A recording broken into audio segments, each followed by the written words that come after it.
सब चला गया। इस मूसलाधार बारिश ने सब छीन लिया। अब हम क्या करें? सर के ऊपर की छत भी ले ली। अब इस बच्चे को लेकर कहाँ जाऊँ? हे भगवान, बारिश रोक दीजिए, हमें बचा लीजिए। ये सब पाप का फल है, पाप का फल है। वो राजा पापी राजा, इसलिए तो ऊपर वाले क्रोधित हो गए। समझी सुजाता, इसलिए ऊपर वाले के क्रोध के शिकार हो गए हम। ऊपर वाले रक्षा कीजिए हमारी। हे ऊपर वाले।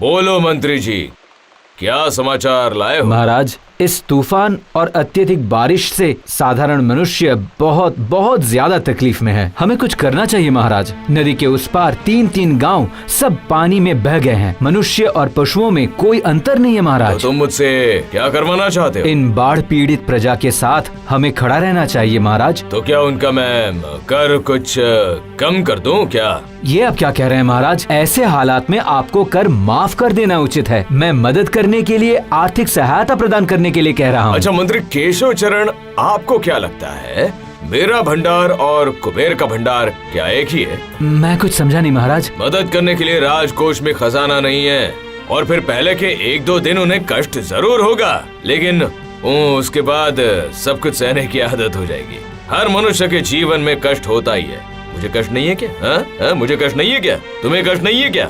प्रत्येक मनुष्य के जीवन में कष्ट होता ही है, दुख होता ही है। महाराज, असहाय शिशु, अपंग, वृद्ध, महिलाएं सभी बेघर होकर पेड़ के नीचे जीवन यापन कर रहे हैं। खाने के लिए अन्न नहीं है, पहनने के लिए वस्त्र नहीं है। जिधर भी नजर जाती है वहाँ सिर्फ नहीं कुछ भी नहीं है महाराज। मंत्री, तुम्हारा काम राजा को सही सलाह देना है। राजकोष कैसे परिपूर्ण हो इसका ध्यान रखना है। पंछी का घोंसला टूट जाता है तो वो दोबारा बना लेता है, वैसे ही वो लोग दोबारा बना लेंगे।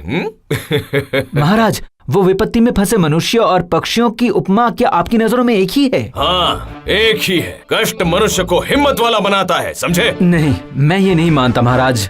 तुम्हारे मानने या ना मानने से सत्य नहीं बदल सकता है मंत्री जी। और फिर तुम किसके सामने खड़े होकर ये सारी बातें कर रहे हो? ये बात मुझे याद है महाराज, और आपको भी ये बात याद दिलाना चाहता हूँ कि राजा प्रजा के लिए पिता तुल्य होते हैं। इसीलिए चुप करो मंत्री, और एक भी शब्द कहा तो तुम्हें पद त्यागना पड़ेगा। वही करिए महाराज।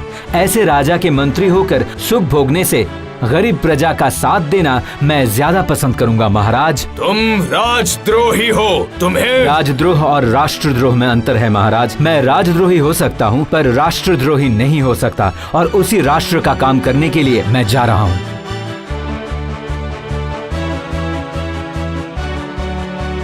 महामंत्री, आपसे कुछ बात करनी है। कहिए महारानी, मैं आपकी क्या सेवा कर सकता हूं?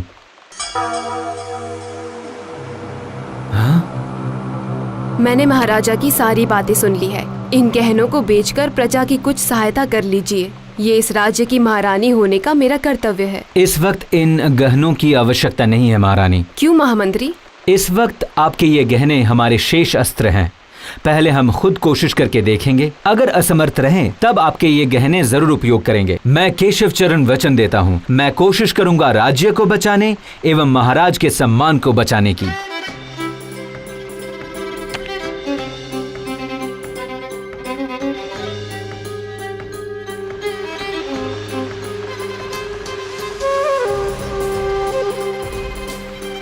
कोई उपाय मिला महामंत्री जी? महाराज हमारी सहायता करने वाले हैं। नहीं श्रीनाथ, महाराज सहायता नहीं करेंगे। मैं अब तुम लोगों का मंत्री नहीं हूँ श्रीनाथ, मैं एक साधारण प्रजा मात्र हूँ। तो फिर अब क्या होगा महामंत्री जी? क्या हम ऐसे ही बिना खाए पिए मर जाएंगे?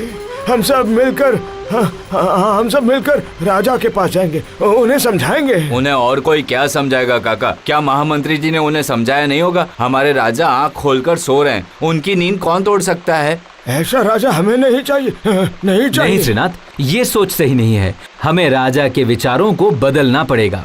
मैं एक सुझाव दूं महामंत्री जी? तुम क्या करोगे? महाराज का हृदय परिवर्तन करोगे? हाँ, हृदय परिवर्तन ना कर पाऊं, पर अपने काम के लिए एक बार कोशिश करने में क्या हर्ज है? एक मौका दीजिए। ठीक है, सबके लिए तुझे एक मौका देता हूँ।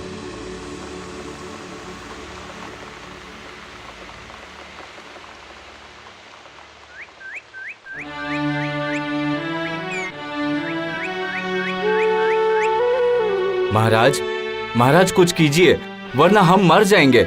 हमारे साथ कोई भी नहीं है। क्यों? हमारे महामंत्री तुम लोगों के साथ नहीं है क्या? हाँ? कल तो वो बड़ी बड़ी बातें करके यहाँ से गए थे कि अपनी सारी कमाई तुम्हारे हाथों में दे देंगे बोले थे। क्या हुआ? भाग गया ना वो? हाँ? नहीं, भागे नहीं है, पर मदद करने के समय कहा कि वो रोज मदद करेंगे। आज 1 पैसा, कल 2 पैसा। 1 पैसा 2 पैसा मतलब? हाँ महाराज, अपने दुख की क्या बात बताऊं? वो आज जो देंगे कल उसका दुगना देंगे। मतलब आज 1 दिया तो कल 2, परसों 4। ऊपर से कहा मैं 1 पैसा तो दे रहा हूँ, पर तुम्हारे महाराज ने तो आधा पैसा देकर भी तुम्हारी मदद नहीं की। आप ही कहिए, 1 पैसे में क्या होगा? और ऊपर से इतनी बातें, क्या हम मनुष्य नहीं है? आप ही बताइए महाराज। अरे मुझे तो मंत्री के व्यवहार पर आश्चर्य हो रहा है। ओहो, रो मत। आखिर मंत्री क्या सोच रहा है? उसने पैसा देकर सिर खरीद लिया है क्या? सुनो, मैं तुम लोगों को प्रतिदिन 1 रुपए करके दूंगा। मतलब तो मंत्री 1 पैसा लेकर जैसे देगा, वैसे ही मैं तुम लोगों को आज 1 रुपया, कल 2 रुपए, परसों 4 रुपए दूंगा। हमारे महाराज कितने दयालु हैं। मंत्री जी कहते हैं कि राजा कंजूस हैं, पर ये सब झूठ है। हम मंत्री जी की सहायता नहीं लेंगे। आप गरीबों के माई बाप हैं महाराज, आपके चरणों में शत शत नमन। महाराज, आपका वो मंत्री बहुत बदमाश है। आप हमारी सहायता कर रहे हैं, इसका वो विश्वास नहीं करेंगे। एक दान पात्र दीजिए, जिसे जाकर मैं मंत्री को दिखाऊंगा कि आप हमारी सहायता कर रहे हैं। इसमें ऐसी क्या बात है? खजांची, ये किसान जैसा चाहता है वैसा एक दान पत्र लिख कर दे दो, जिससे उस बदमाश मंत्री का तोता मुख और तोता हो जाए। आई बात समझ में? मैं कंजूस हूँ क्या?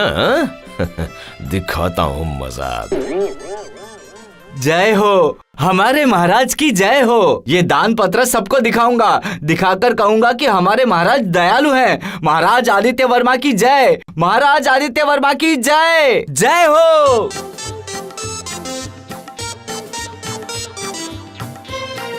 क्या बात है दीनू? काम हो गया। महाराज रुपए देने के लिए राजी हो गए? हाँ, इसी के बाद तो असली मजा शुरू होगा।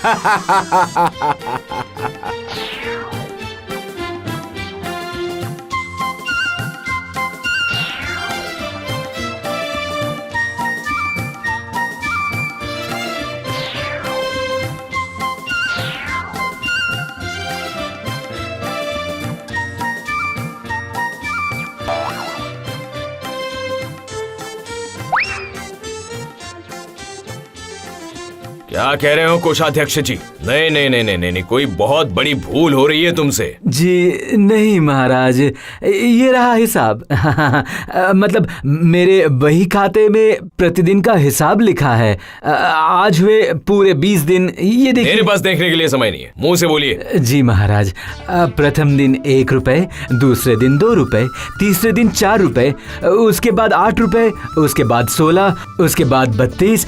इस तरह से महीने के आखिरी दिन हो गए पूरे वही 107 करोड़ 37 लाख 41,824 रुपए। और महाराज, ये तो 31 दिनों का महीना है ना, और इस पूरे महीने के हिसाब में लगभग 215 करोड़। नहीं, अब मत दीजिएगा। बंद कीजिए, सब बंद कीजिए, एकदम बंद कर दीजिए। अरे बाप रे, सब शैतान है। और मेरे मंत्री ने तो उनके साथ मिलकर मेरे साथ ऐसा कांड किया। इसका मतलब ये तो घर का भेद ही विभीषण निकला।